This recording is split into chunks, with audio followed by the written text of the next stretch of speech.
듣고 예수님의 이름으로 기도드렸습니다. 아멘.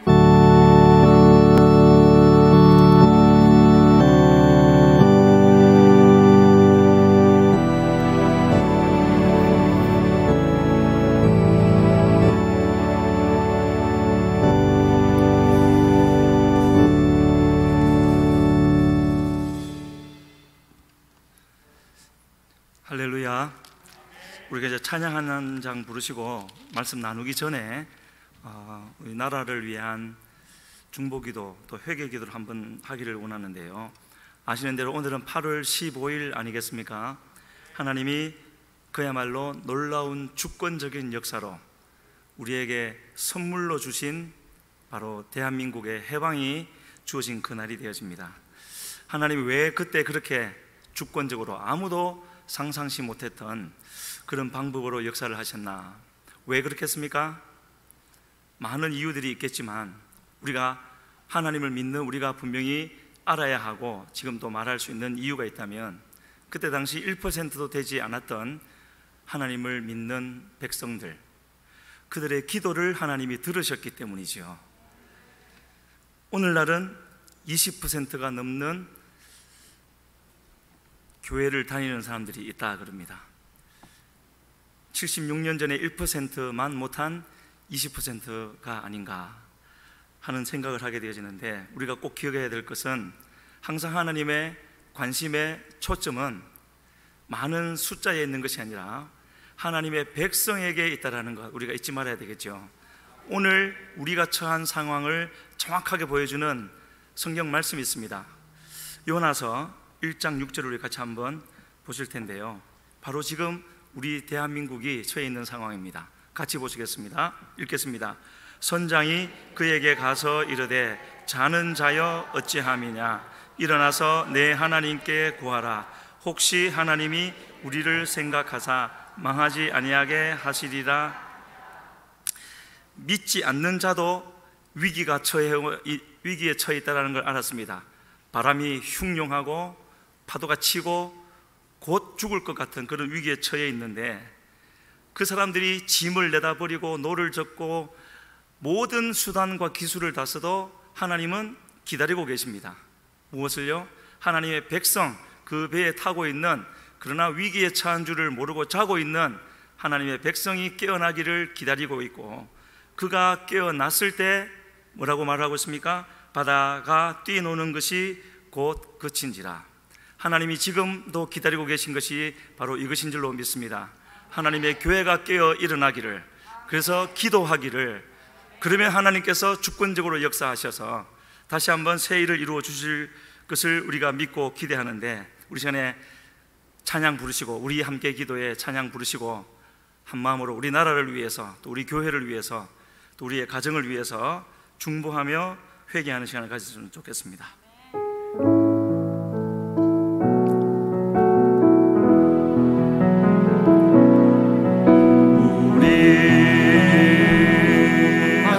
기도해 주 앞에 나와 무릎 꿇고 베푸시는 주 하늘을 향해 두 손 들고 하늘 문이 열리고 이 땅 가득해 이르도록 마침내 주 오셔서 의의 빛주이 우리 위에 부시도록. 우리 함께 기도해. 우리 함께 기도해 주 앞에 나와 무릎 꿇고 베푸시는 주 하늘을 향해 두 손 들고 하늘 문이 열리고 은혜의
하나님, 우리를 깨워주시니 감사함을 드립니다. 주님 바라보며 나아가오니 이 시간 하늘 문을 여시고 은혜의 빗줄기를 소나기와 같이 내려주시어서 우리를 정결케 하여 주시고 우리를 부르신 뜻을 온전히 이루어드림으로 다시 한번 대한민국을 주님의 나라로 세워가게 하여 주시옵소서. 주여 부르시고 기도합니다. 주여.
주의 일꾼으로 세워 이 땅에 반드시 이루실 하나님의 나라를 세움에 사용하여 주시니 감사함을 드립니다.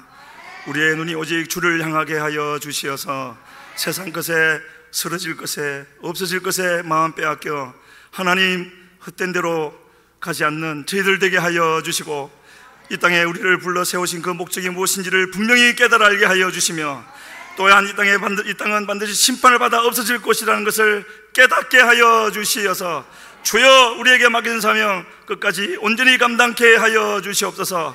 그러기 위해서는 이 예배를 통하여 다시 한번 주의 은혜로 주의 성령으로 충만히 채워져야 하겠사오니 주여 우리 교회를 불쌍히 여겨주시고 우리를 긍휼히 여겨주시어서 하나님을 만남으로 모든 세상 것을 두려워하지 않으며 오직 주님만 경외하여 나아갈 수 있는 주의 정결한 신부된 교회 되게 하여 주시옵소서.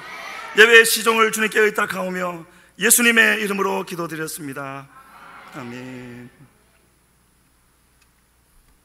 하나님 말씀은 먼저 마태복음 11장 12절 읽고 그 다음에 사무엘상 2장 말씀을 읽겠습니다. 같이 읽습니다. 세례 요한의 때부터 지금까지 천국은 침노를 당하나니 침노하는 자는 빼앗느니라. 사무엘상 말씀요. 엘가나는 라마의 자기 집으로 돌아가고 그 아이는 제사장 엘리 앞에서 여호와를 섬기니라. 엘리의 아들들은 행실이 나빠 여호와를 알지 못하더라. 이 두 부분을 보는 이유는 성경을 볼 때 하나님의 성경의 모든 역사가 바로 마태복음 11장 12절로 시작된다는 것. 물론 모든 일을 하나님이 하시지만 그 하나님의 역사의 선두에는 항상 하나님의 나라를 침노하는 자가 있었고 그 사람을 통하여서 하나님이 역사하신 것을 볼 수가 있습니다. 이 사무엘상 말씀도 동일한 원리였죠. 그래서 여기에도 사무엘상 2장에 오늘 본문이 2장인데 2장에 이 사건이 있을 수 있기 위하여서는 1장에서 하나님의 나라를 침노하는 누군가가 있었고 그래서 오늘 2장에 이 2장 3장 하나님 나라의 역사가 진행된 것을 볼 수가 있는데, 특히 읽었던 12절, 엘리의 아들들은 행실이 나빠 여호와를 알지 못하더라. 자, 이것이 그때 당시에 엘리의 두 아들만의 상황이 아니라 이스라엘의 상황이었고, 오늘 우리의 상황이라고 할 수가 있는데, 그러나 그렇게 놓고 보면은 너무나 부정적이고 희망이 없어 보이지 않습니까?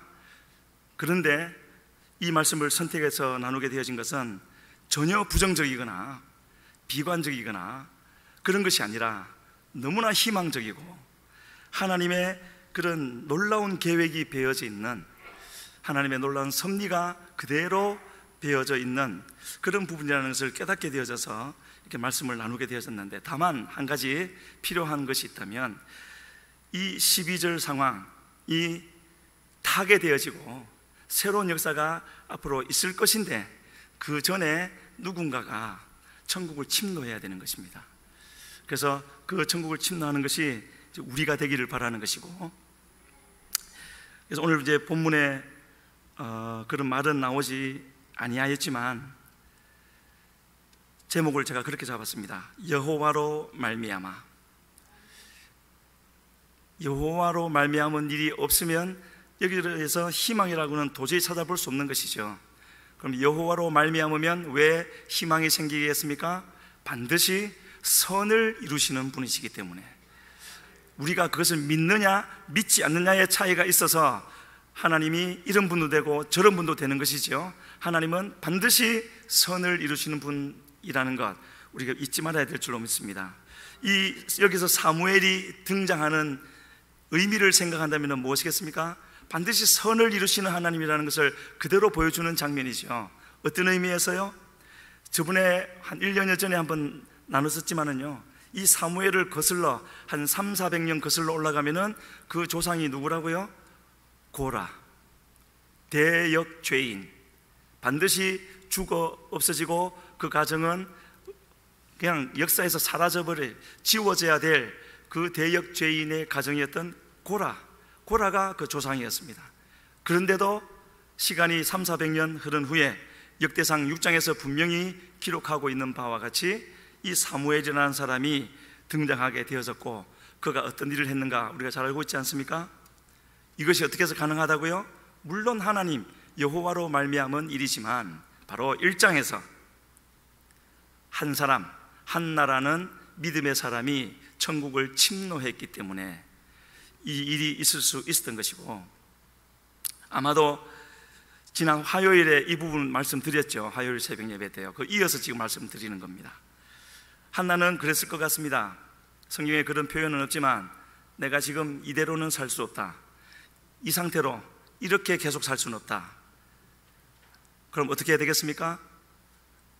하나님을 모르는 사람들은 그 사람을 찾아가서 단판을 짓거나 그 사람을 어떻게 하거나 하겠지만, 한나는 하나님 나라를 침노하기로 결정을 했고 또 그렇게 했었죠.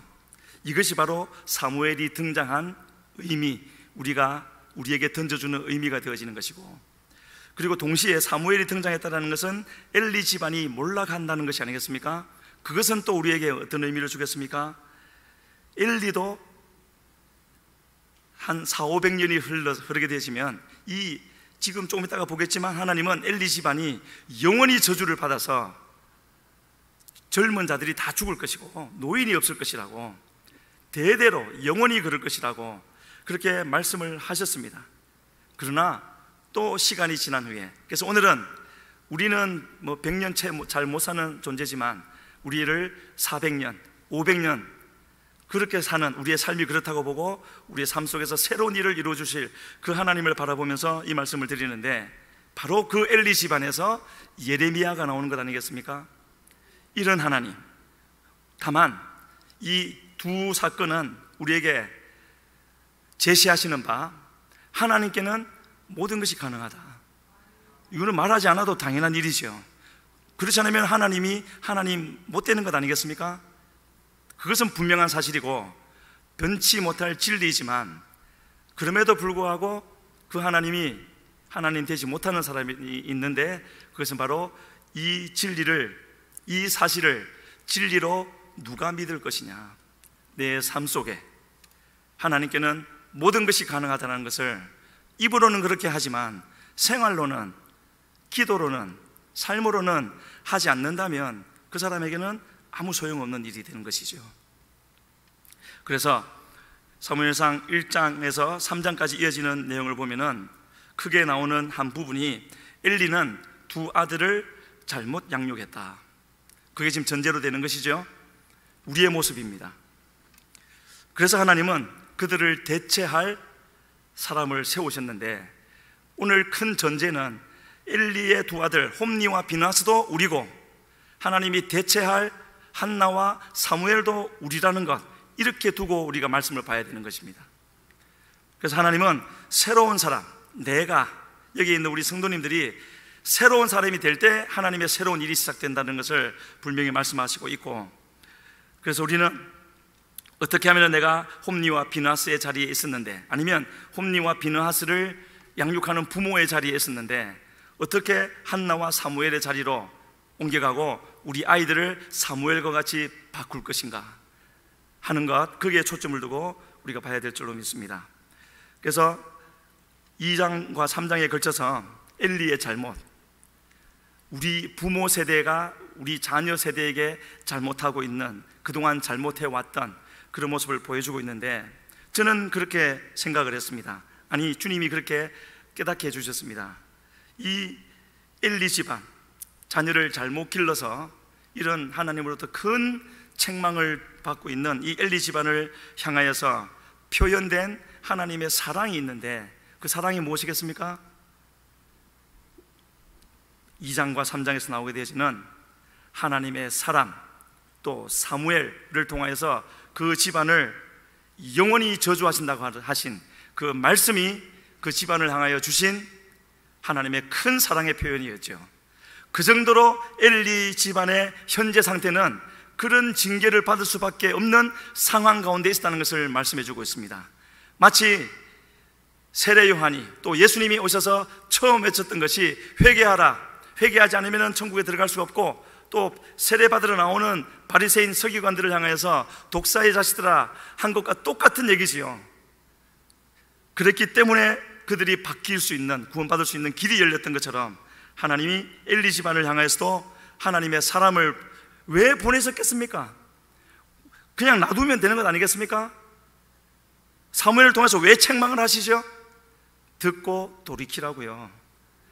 그렇기 때문에 하나님의 사랑이라는 것을 알 수가 있는데, 이 사무엘에게도 엘리의 아들들에게도 동일하게 세 가지 시제가 있는 것을 알 수가 있습니다. 먼저 사무엘에 대해서 본다면, 지금은 대제사장 엘리 앞에서 하나님을 섬기는 사무엘, 현재의 모습이죠. 얼마나 감사한 일입니까? 이와 같은 위기 상황에서 하나님을 안다는 것, 그리고 하나님을 섬길 수 있는 그런 자리에 있다는 것이 참으로 감사한 일이죠.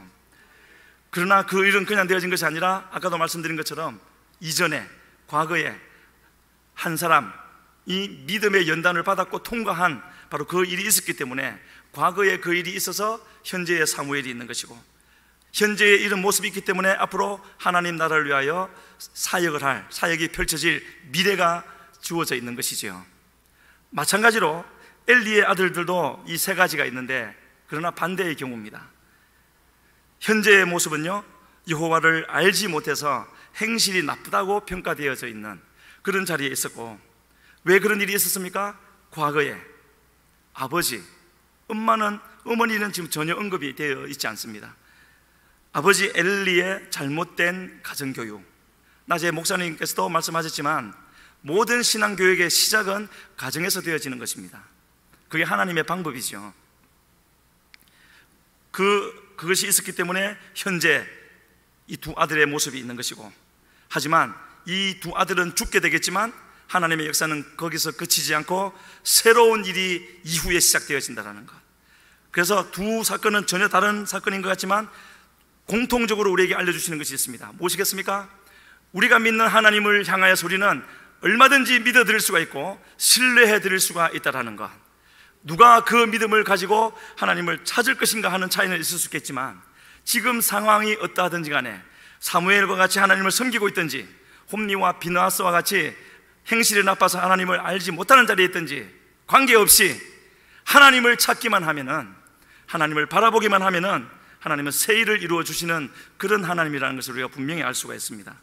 자, 그러면 기분 좋은 소리는 아니지만 엘리의 아들들의 나쁜 행실에 대해서 이 글을 읽으면서 우리는 빨리 우리 자신을 돌아보고 하나님이 지금 나에게서 보고 계실, 발견하고 계실, 나에게 없었어야 하는 그것을 우리가 깨닫고 버려야 하는 것이 꼭 있어야 되는 것이죠. 그렇게 하면 하나님의 역사가 우리에게도 시작될 줄로 믿습니다. 13절부터 15절까지 믿음으로 읽으시기를 바랍니다. 같이 읽겠습니다. 그 제사장들이 백성에게 행하는 관습은 이러하니 곧 어떤 사람이 제사를 드리고 그 고기를 삶을 때에 제사장의 사환이 손에 3살 갈고리를 가지고 와서 그것으로 남비에나 소태나 큰 소태나 가마에 찔러 넣어 갈고리에 걸려 나오는 것은 제사장이 자기 것으로 가지되 실로에서 그곳에 온 모든 이스라엘 사람에게 이같이 할 뿐 아니라 기름을 태우기 전에도 제사장의 사환이 와서 제사 드리는 사람에게 이르기를 제사장에게 구워 드릴 고기를 내라. 그가 내게 삶은 고기를 원하지 아니하고 날 것을 원하신다 하다가, 홈리와 비나스는 아시는 대로 제사장들이었습니다.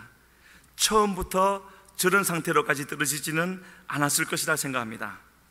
그런데 왜 저렇게까지 되었을까요? 그것이 죄라는 것을 무섭게 책망해주고 지적해주고 또 바르게 가르쳐 주는 사람이 없었겠죠. 하나님이 어떠한 분인지 무섭게 알려주었어야 되는데 그런 사람이 없었다는 것, 그렇기 때문에 저 자리까지 가게 되어진 것이고요. 우리가 꼭 생각해 봐야 될 것이 있습니다. 이런 말은 저에게도 큰 부담이고 도전인데 나누어야지요. 우리 자녀들의 신앙 수준은 부모의 신앙 수준이다. 다를 수도 있겠지만은요, 대개 이렇게 되는 것이죠. 부모에게서 본 대로, 부모에게서 영향을 받은 대로, 그것이, 그래서 우리 자녀들을 보면서 나는 하나님 앞에서 어떤 자리에 있는가 우리가 돌아봐야 하는 것이고요. 최근에 한 전도에 대한 글을 읽었는데, 미전도 종족이라는 말을 들어보셨을 겁니다. 아직 복음이 전파되지 않아서 반드시 전파되어져야 하는, 그래야 주님이 다시 오신다고 약속하셨기 때문에 그렇게 애쓰고 있는 미전도 종족, 그 기준은요, 미전도 종족이 되는 기준은 아무도 복음을 들은 적이 없는 그런 사람들이 아니라 그 중에, 그 나라 인구 중에 3% 미만이 하나님을 알고 믿을 때 아직도 미전도 종족이라고 분류된답니다. 그것이 2020년 기준으로 4,800여 민족이 있는데, 지금 그거를 말씀드리려고 하는 것이 아니라 우리나라 기독교 인구 20%라고 하는 우리 대한민국의 초, 중, 고등학교 복음화율이 얼마인 줄 아십니까? 2년 전 자료로 2.7%입니다. 지금은요 1.3% 될지 안 될지 모른다 합니다. 우리나라도 미전도 종족입니다. 우리가 부모가 되어서 자녀에게 좋은 것 입혀주고 먹여주고 좋은 교육시켜주고 참으로 잘하는 것이지만, 그것으로 하나님을 믿는 우리가 해야 할 일을 다 했다고 절대로 생각할 수 없는 일이라는 것이죠. 사단은 그런 거에 관계없이 우리 아이들을 공격해서 어떻게 해서든지 하나님의 나라를 완전히 무너뜨리려고 하는 존재라는 것을 우리가 잊지 말아야 하는 것이고요. 절대로 만만히 대처해서 해결할 수 있는 일이 아니라는 것, 방법은 하나밖에 없는 것이죠. 아이들을 어떻게, 너 왜 그래? 라고 야단해서 되는 것이 아니라, 부모인 내가 이 사단보다 더 크신 하나님, 이 세상의 모든 문제보다 더 높으신 하나님을 만나야 하는 것이고요, 그 하나님을 우리 자녀들에게 전수해 주어야 되는 것이죠. 지금 우리 교회에 글로벌 아카데미가 시작하고 IM 선교회와 연결되어서 지난 4주 동안 부모 학교가 진행되어졌습니다. 어제 마지막 있었는데, 거기에 강사로 오신 분들은 공통점이요, 하나같이 다들 3명씩 4명씩 자녀를 두었습니다. 그런데 그들에게 주어지는 생활비는요 70만 원입니다. 하는 일, 온 풀타임으로 온 마음을 다해서 그냥 어쩌면 24시간을 다 쓰는 그런 사람들임에도 불구하고 그들에게 주어지는 생활비는 70만 원. 미친 짓 아니겠습니까? 왜 그런 미친 짓을 하죠? 왜 그렇게 하겠습니까? 미친 짓이라고 생각하게 만드는 그 이유보다 더 크신 하나님을 만났기 때문이겠죠. 제가 물어보지는 않았습니다. 그럴 것 같습니다. 그리고 그들이 공통적으로 하는 말은 이렇게 해서 우리가 일으키는 다음 세대를 통하여서 대한민국에 역사하실 하나님의 영광을 꼭 보겠다는 그런 간절한 소원을 가진 것을 보았습니다. 그것이 그들로 하여금 그 미친 짓을 선택하게 만드는 것이죠. 하나님 보시기에 나는 어떤 상태에 있는가? 우리 자녀가 우리 부모의 모습이라고 말씀드렸듯이 지금 내 옆에 있는 사람들이 또 나의 모습을 보여주는 또 하나의 시금석이 되겠죠. 그래서 다음 구절은요, 사무엘상 2장 17절에는 이런 말이 나와 있습니다. 이 소년들의 죄가 여호와 앞에 심히 크면 그들이 여호와의 제사를 멸시함이었더라. 이것이 바로 저 아이들의 죄이고 부모인 아버지인 엘리의 죄였던 것이죠. 이 죄가 너무나 컸기 때문에 아버지 엘리, 두 아들 홈리, 비나스가 다 같은 날 죽었습니다. 그래서 모든 것이 끝나는 것 같았고 아무 희망이 없는 것 같았지만 하나님의 역사는 모든 것이 끝난 것 같은 바로 거기서 비록 실낱 같은 것이라 할지라도 하나님의 생명은 이어져 가고 있었는데, 그것이 바로 사무엘상 4장, 우리가 좀 전에 2장 읽고 있지만 4장으로 잠시 갔다가 오겠습니다. 4장 19절로 22절, 먼저 19절로 20절 두 절만 읽겠습니다. 그의 며느리인 비느하스의 아내가 임신하여 해산 때가 가까웠더니 하나님의 궤를 빼앗긴 것과 그의 시아버지와 남편이 죽은 소식을 듣고 갑자기 아파서 몸을 굽으려 해산하고 죽어갈 때에 곁에 서 있던 여인들이 그에게 이르되 두려워하지 말라, 내가 아들을 낳았다 하되 그가 대답하지도 아니하며 관념하지도 아니하고. 다 절망인 것 같았지만 그러나 뭐가 있었다고요? 비느하스의 아내가, 비느하스는 죽었지만 그 아내가 아이를 낳게 되었고, 그리고 그 뒤에 보면은요, 방금 읽었던 20절에 보면은 곁에 서 있던 여인들이 뭐라고 말을 합니까? 두려워하지 말라고요. 그냥 사람의 말로도 볼 수 있겠지만은 하나님이, 성령께서 우리에게 하시는 말씀이죠. 두려워하지 말라고, 하나님을 바라보라고, 지금 역사를 이끌어가고 계시는 주님을 바라보라고 말씀을 하고 있습니다. 이어서 21절과 22절도 읽겠습니다. 이르기를 영광이 이스라엘에서 떠났다 하고 아이 이름을 이가봇이라 하였으니 하나님의 궤가 빼앗겼고 그의 시아버지와 남편이 죽었기 때문이며, 또 이르기를 하나님의 궤를 빼앗겼으므로 영광이 이스라엘에서 떠났다 하더라. 그 아이를 놓고 이름을 이가봇, 히브리어로 카보드 하면은 영광이거든요. 이가봇 하면은 영광이 떠났다. 왜 그렇게 말을 했다고요? 하나님의 궤를 빼앗겼기 때문에.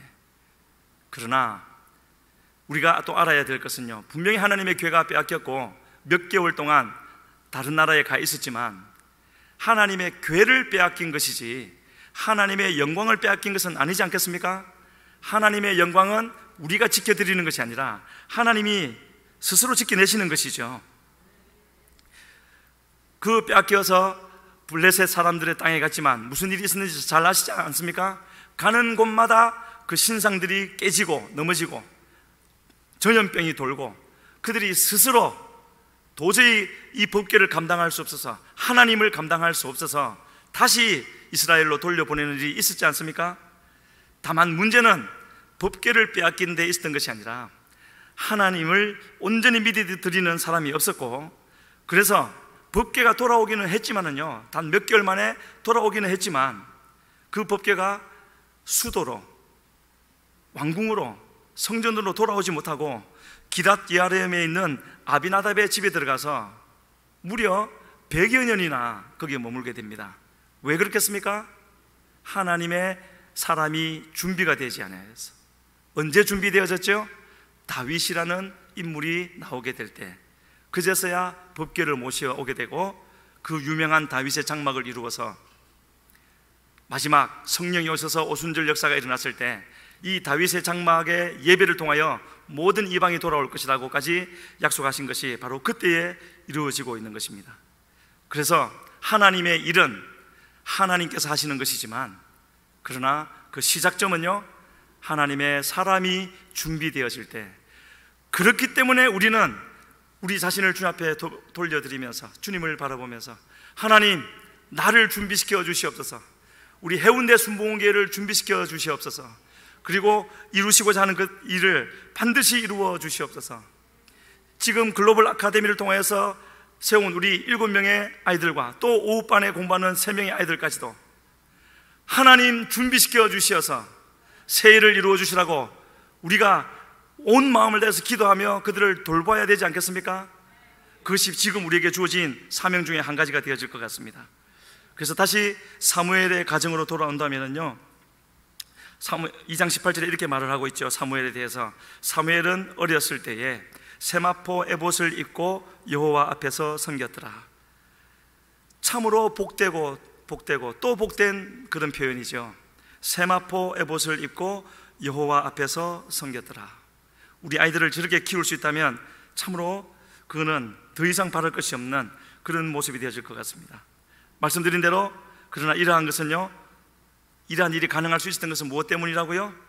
앞서 하나님의 나라를 꼭 알고 하나님의 나라를 차지하게 하겠다고, 하나님을 통하여서 자식의 문제를 해결하겠다고 결단을 하고 기도의 승부를 걸었던 한 사람이 있었기 때문에 바로 이 사무엘이 있을 수 있었던 것이죠.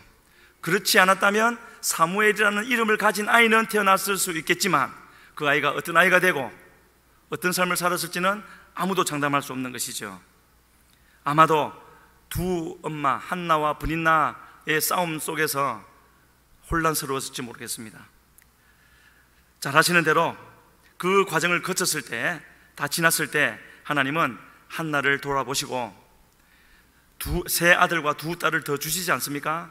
처음부터 한나와 브닌나의 싸움은 비교가 자체가 안 되는 것이고 이미 성부는 결정되어져 있는 것인데 누가 하나님을 바라볼 것이냐 아니면 사람을 바라볼 것이냐, 거기에 차이가 있다는 것을 다시 한번 말씀을 드립니다. 그래서 이 동시에 이 사무엘이 태어나고 자라는 기간, 말하자면 준비되어지는 기간 짧았겠습니까? 정확히 몇 살부터 이 사무엘이 사용받았는지는 알 수 없지만 자랄 때까지, 하나님 사용하시기까지 결코 짧지 않은 최소한 20대나 30대가 될 때까지는 시간이 이 엘리의 아들들에게도 주어졌던 것이죠. 얼마인지는 알 수 없지만은요. 그러나 나중에 결과를 놓고 볼 때 그렇게 주어진, 그들에게 돌아올 수 있도록, 회개할 수 있도록 주어진 그 결코 작지 않은, 짧지 않은 그 은혜의 기간을 홈리와 비나스는요 자기의 것으로 삼지를 못했습니다. 자기를 돌이키는 그런 은혜로 받지를 못했고, 말하자면 하나님이 주시는 그 은혜를 믿음으로 반응하지 못했기 때문에 그들에게 주어진 최종 선고는 우리가 알고 있는 바대로 그렇게 되어진 것을 알 수가 있습니다. 2장 22절과 23절을 같이 한번 읽으시겠습니다. 엘리가 매우 늙었더니 그의 아들들이 온 이스라엘에게 행한 모든 일과 회왕문에서 수종드는 여인들과 동침하였음을 듣고 그들에게 이르되 너희가 어찌하여 이런 일을 하느냐, 내가 너희의 악행을 이 모든 백성에게서 저 자리까지 가게 된 거죠. 그래서 우리는 지금 이 순간에 하나님이 내게 보여주시는 대로, 내가 보기에는 작은 것 같고 괜찮아 보이는 것 같다 할지라도 절대로 괜찮다고 생각하지 말고, 죄는요 우리 속에 들어오면은 결코 가만히 있지 않습니다. 처음에는 조용히 있는 듯 하지만 결국에는 우리를 죽일 때까지 계속해서 확장하고 움직여서 죽이려고 하는, 우리를 죽이고서야 끝나는 그런 속성이 있다는 것을 우리가 잊지 아니하여서 우리에게도 있을 수 있는 이런 죄의 요소들을 보이는 대로, 깨닫는 대로 빨리 끊어내고 뽑아내서 저런 자리에까지는 떨어지지 않는 그런 우리가 돼야 될 줄로 믿습니다. 어제 왔던 강사로 부모 학교에 오셨던 그 강사도요, 자기 말이 그렇습니다. 마약 빼고는 다 해봤답니다.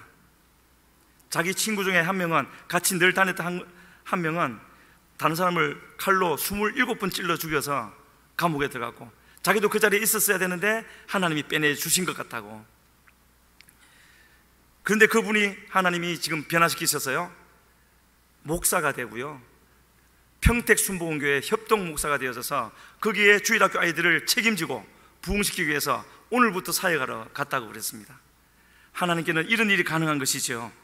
그래서 나에게 대해서도, 우리 자녀에 대해서도, 우리 가족들, 주변에 있는 사람들이 잘못할 때 그것이 내 사람이고 내 책임하에 있다는 것을 안다면 우리는 그 잘못을 알려주어야 하는 것이고요, 때로는 무섭게 이야기해 줘야 되는 것이죠. 그리고 내가 그 책망을 들어야 할 자리에 있다면, 그 대상이 된다면 우리는 그런 말을 누군가가 나에게 해줄 때, 내 잘못을 지적하고 책망할 때 괴롭고 힘들고 어렵겠지만 믿음으로 받아들여야 되는 것이죠. 그래야 하나님의 편에서 나중에 발견될 수가 있는 것입니다. 그래야 그 사람을 살릴 수 있고 내가 살 수 있는 것이죠. 그래서 우리가 그렇게 잘 하지 못하는 이유가 있다면요, 모든 사람에게 있는 죄성 중에 하나가 바로 이것인데요, 하나님을 내가 믿고 있고 하나님을 위해서 봉사하고 있고 섬기고 있고 그런 부분도 분명히 있기 때문에, 그러나 동시에 내게 있는 이런 잘못된 부분들, 죄성이 있을 때 그거를 너무나 작게 과소평가하고 이 정도는 괜찮아 하고 얼버무리는 것이 있는 것이죠. 절대로 우리는 그렇게 해서는 안 될 줄로 믿습니다. 하나님께서 깨닫게 해주실 때, 우리가 누가 입고 있는 옷이 네 옷 더러워 할 때 옷 전체가 더러운 것이 다 묻어야 그렇게 말을 합니까? 어느 한 부분에 묻으면 옷 더럽다고 하고 벗어서 빨지 않습니까? 그러는 것처럼 이와 같이 늘 회개하기를 힘써 나갈 수 있는 그런 우리 모두가 되기를 주님 앞에 간절히 바라고, 죄는 절대로 가만두어서는 나가지 않는다라는 것, 쫓아야 나간다라는 것, 그것도 내가 할 수 있는 것이 아니라 예수님의 이름으로 쫓아낼 때 비로소 나간다라는 것을 우리가 알고 그렇게 힘써 나갈 수 있는 우리 모두가 되기를 간절히 소원합니다. 그걸 하지 않았던 이스라엘은 가나안 족속과 사이좋게 살다가 나중에는 가나안 족속이 아니라 이스라엘이 바벨론으로 쫓겨갔지 않습니까? 이것을 분명히 우리에게 보여주고 있는데, 아마도가 아니죠, 분명히 엘리의 두 아들 홈니와 비나스에게도 이런 과정이 있었을 것입니다. 그래서 아버지 엘리가 24절과 25절에서 또 이렇게 말을 하고 있습니다. 같이 읽겠습니다. 내 아들들아, 그리하지 말라. 내게 들리는 소문이 좋지 아니하니라. 너희가 여호와의 백성으로 범죄하게 하는도다. 사람이 사람에게 범죄하면 하나님이 심판하시려니와 만일 사람이 여호와께 범죄하면 누가 그를 위하여 간구하겠느냐 하되 그들이 자기 아버지의 말을 듣지 아니하였으니 이는 여호와께서 그들을 죽이기로 뜻하셨음이더라. 하나님의 은혜는 충분히 계속해서 주어지지만, 그러나 25절과 같이 끝나는 때도 있다라는 것 우리가 기억하고, 하나님이 알게 해주실 때, 지적해 주실 때 지체하지 아니하고 속히 받아들여서 하나님 편으로 우리 몸을 던져버릴 수 있는 그리고 우리 모두가 되기를 주님 앞에 간절히 소원합니다. 내 아들들아, 그리하지 말라. 엘리는 분명히 경고를 했습니다. 책망을 했습니다. 근데 나중에 이 엘리의 책망에 대해서 하나님이 뭐라고 평가하시죠? 나중에 또 보겠지만은요, 자기 아들들이 저주를 자청하되 금하지 아니하였더라. 엘리 자신으로서는 경고하고 책망을 한다고 했겠지만 하나님이 원하는 만큼이 되지 않았던 것이죠. 그래서 이 엘리는 우리가 아는 대로 적통, 레위 지파 중에서도 적통이 아니었음에도 불구하고 대제사장의 자리에 지금 있는데, 그 말은 남다른 은혜를 받았다라는 것이죠. 그 과정이 나와 있지 않지만은요, 그 받은 은혜를 믿음으로 말씀대로 사는 것으로 보답을 했어야 하는 것인데 그렇게 되지를 못하였고요, 마침내 하나님이 이렇게 말씀하시는 자리까지 이르게 되어졌습니다. 사무엘상 2장 30절 같이 읽으시겠습니다. 제가 읽어드리겠습니다. 그러므로 이스라엘의 하나님 나 여호와가 말하노라. 내가 전에 내 집과 내 조상의 집이 내 앞에 영원히 행하리라 하였으나 이제 나 여호와가 말하노니 결단코 그렇게 하지 아니하리라. 나를 존중히 여기는 자를 내가 존중히 여기고 나를 멸시하는 자를 내가 경멸하리라. 여기서 우리가 하나님의 섭리하심의 큰 원리를 발견해야 됩니다. 먼저 뭐라고요? 내가 전에, 이전 언젠가, 그때 뭐라고 말씀하셨습니까? 너희 집이 내 앞에 영영히 행하리라. 영원히 행한다고 약속하셨습니다. 그런데 이제라는 시간이 나오죠. 이제 나 여호와가, 같은 하나님인데 전에는 이렇게 말씀하시고 지금은 말을 바꾸시는 겁니다. 뭐라고요? 결단코 그렇게 하지 않겠다고요. 왜 그렇습니까? 신실하지 않으신 분이십니까? 그 원리가, 이유가 그 뒤에 나와 있죠. 하나님의 말씀이 영원히 지속되려면은, 하나님의 축복이 영원히 나의 것이 되려면은 그 다음에 나오는 대로 나를 존중히 여기는 자를 내가 존중히 여기고 나를 멸시하는 자를 내가 경멸하리라. 저것이 구원의 조건은 될 수 없지만은 구원받은 자는 하나님의 백성의 합당한 삶을 살아야 되는 것이고, 하나님은 그렇게 인도하시는 하나님이라는 것을 분명히 우리에게 보여주고 있습니다. 그래서 우리를 구원하시고 지금도 인도하시는 하나님이시지만, 그래서 은혜의 하나님이시지만 우리는 방금 읽으신 2장 30절과 같이 말씀하시는 하나님도 계시다라는 것 결코 잊지 말아야 될 줄로 믿습니다. 하나님을 경외하는 자리에 있어야 되는 것이고요, 한두 번 하나님을 경외하지 않았다고 하나님 저렇게 말씀하시겠습니까? 끝까지 최대한 기회를 주셨겠죠. 죄인의 죽는 것을 원치 않는 하나님이라고 말씀하지 않습니까? 흉악한 죄인이라도 마지막 순간에도 돌이키면 하나님이 살게 해주시겠다고 에스겔서 18장에서 분명히 말씀하셨습니다. 죄인이 사는 것이 하나님의 뜻이라고요. 그래서 조금 전에 말씀드린 대로 사무엘상 3장 13절에 가면은 이런 말씀이 있죠. 왜 저런 말씀까지 하게 되셨는가? 아버지의 죄가 분명히 이렇다고 말씀하고 있습니다. 같이 읽겠습니다. 내가 그의 집을 영원토록 심판하겠다로 그에게 말한 것은 그가 아는 죄악 때문이니 이는 그가 자기의 아들들이 저주를 자청하되 금하지 아니하였음이니라. 그가 아는 죄악 때문이라고 말씀하십니다. 엘리는 알았습니다. 제가 저렇게 하면 안 되는데, 저렇게 하면 안 되는데, 하지만 아들들을 사랑하는 마음에 또 뭐 다른 이유로 미루다가 어떻게 되어졌다고요? 아들들이 저주를 자청하되 금하지 아니하였다고요. 이 말씀, 이런 말씀들은 참으로 읽기가 쉽지 않은 부분이 아니겠습니까? 하지만 여기서 오늘 꼭 말씀드리고 싶은 것은 이런 부분, 특히 오늘 나누는 이 말씀을 통해서 우리는 믿음으로 주목을 해야 되는 것이죠. 하나님은 이렇게 잘못된 것을 정확하게 지적하시고 또 마지막에 무섭게 심판하시는 하나님이시지만, 그러나 동시에 무슨 일이 일어나고 있다고요? 2장 26절에는 이렇게 말하고 있습니다. 아이 사무엘이 점점 자라매 여호와와 사람들에게 은총을 더욱 받더라. 그래서 예배 서두에 이렇게 말씀드렸습니다. 홈니와 비나스도 나고 사무엘도 나라고요, 한나도 나고 엘리도 나라고요. 하나님은 우리에게 있는 죄는 이렇게 무섭게 심판하시지만, 그러나 또 내 속에 사무엘을 일으키시고 이렇게 준비시켜 나가시면서 점점 자라매, 돌이켰다는 뜻이죠. 점점 자라갔다는 것은 돌이켰고 하나님이 은혜를 주셨고 여호와와 사람들에게 은총을 더욱 받게 되어지는, 이전과는 전혀 다른 새로운 역사가 있다는 것을 분명히 보여주고 있습니다. 그래서 하나님은 그 다음에 나오는 내용들을 지금 읽지는 않겠지만은요, 이렇게 말씀하십니다. 하나님은 한 사람을 다시 세우실 것인데, 하나님께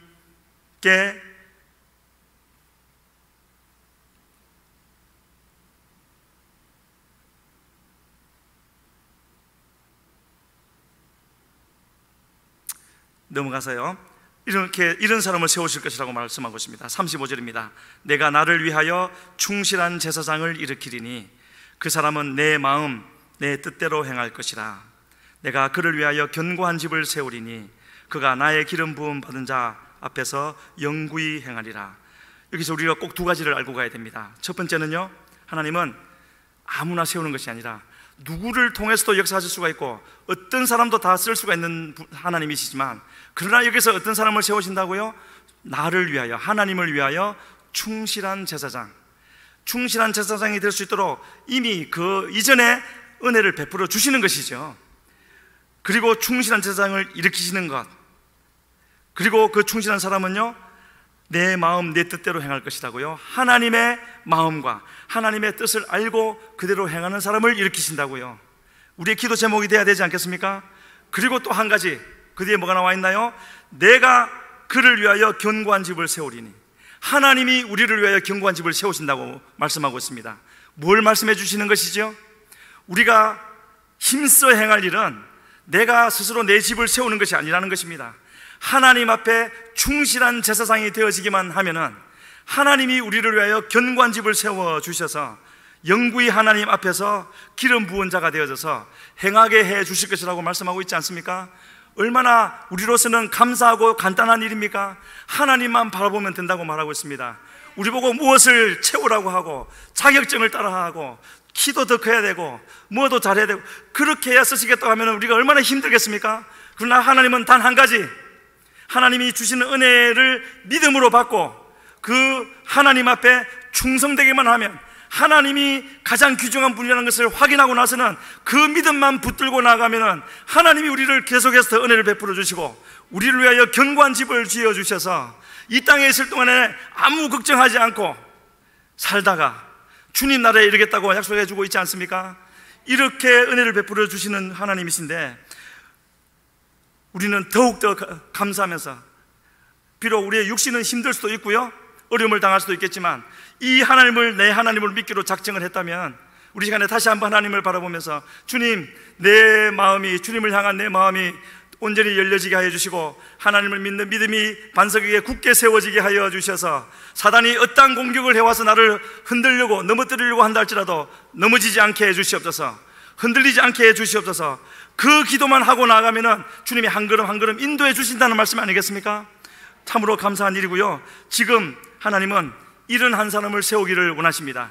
우리 부모 세대 중에서도 이런 사람을 세우셔서 우리 자녀 세대를 양육할 수 있는, 세울 수 있는 부모 세대를 세우기를 원하시는 하나님이시고, 또 이 자리에 있는 우리 자녀들을 향해서도 하나님은 이와 같이 사무엘과 같이 불러셔서 준비시키는 우리 하나님이신 줄로 믿습니다. 이 시간 우리 같이 기도하시겠습니다. 하나님, 우리 해운대 순복음교회에 이와 같은 은혜를 다하여 주시옵소서. 우리 부모 세대에게 이러한 은혜를 다해 주시고 우리 자녀들에게 은혜를 다하여 주시옵소서. 하나님, 시간이 흐를수록 주님 안에서 준비되어지게 하여 주시고 그들을 통하여서, 우리를 통하여서 하나님의 영광이 이 땅에 나타나게 하여 주시옵소서. 우리 부모 세대 청지기로 세움받은 줄을 알고 주여, 주님을 위하여 온전히 헌신하여서 우리 다음 세대를 세워나가게 하여 주시옵소서. 주여 부르시고 기도합니다. 주여,